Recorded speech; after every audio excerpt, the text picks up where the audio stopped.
In the top stories, the government has introduced new concessions to make owning electric vehicles more affordable. Regionally, Antigua and Barbuda's Prime Minister Gaston Brown has promised disciplined governance after securing a fourth term. And on the international scene, Israel is continuing strikes in southern Lebanon despite an active ceasefire agreement. Hello and welcome to the ZIZ Midday Major Newscast. Today is Friday, the 1st of May, 2026, and I am Jasmine Thomas. First on the local scene, the government of St. Christopher and Nevis has implemented a landmark policy change aimed at making electric vehicles easier to purchase. On Thursday, at the launch of the innovative Solar Integration for Sustainable Energy, or SOLARIZE, and the Decarbonized Roadway Initiative for Vehicle Electrification, or DRIVE programs, Minister of Energy Conwys Maynard said the goal is to make electric vehicles more affordable, with concessions taking effect from today, 1st May. So, effective May 1st, 2026, the import duty on fully electric vehicles less than 4 years old will be reduced from 45% to just 10%.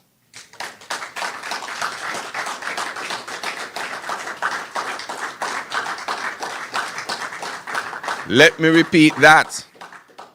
You can buy an electric vehicle now and not pay 45% duty. You will pay only 10% duty. That is not an incremental change. That is a transformational change.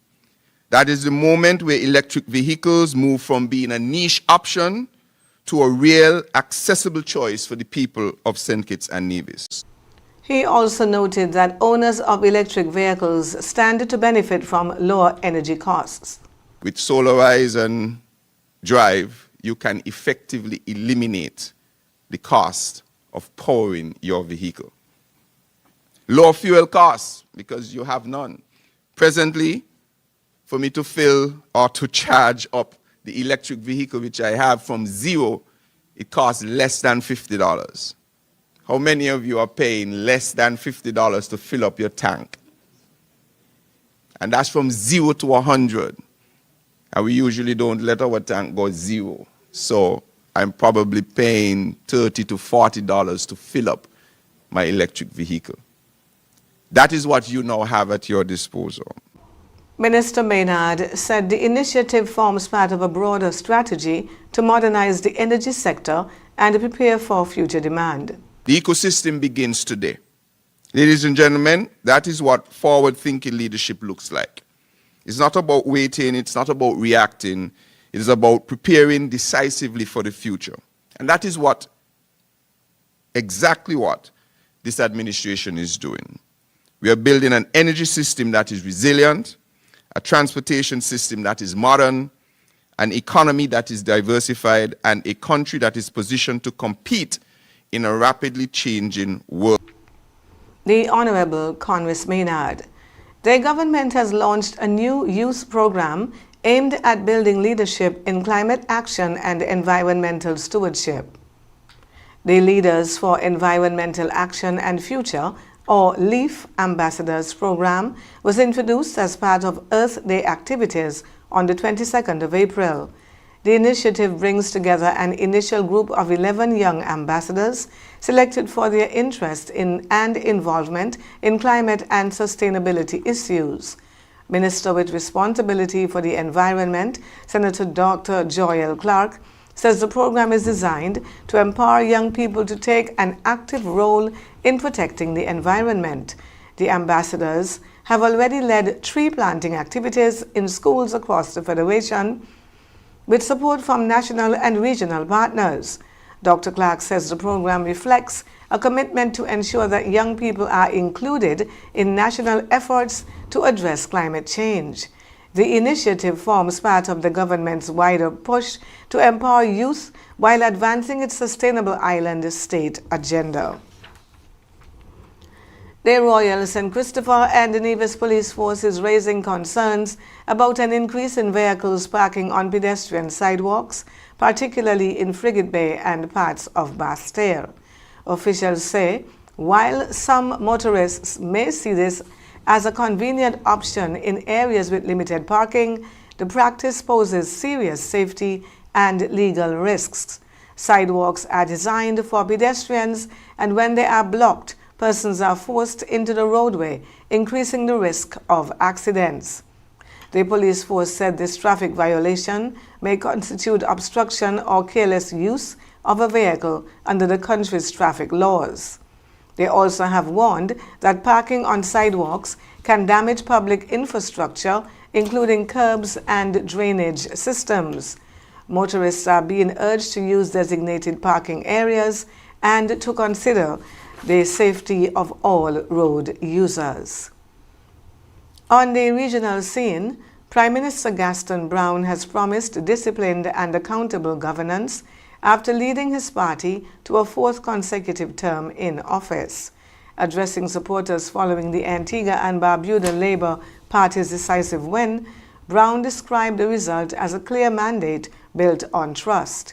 He also pointed to the tone of the campaign, saying voters had rejected criticism and misinformation.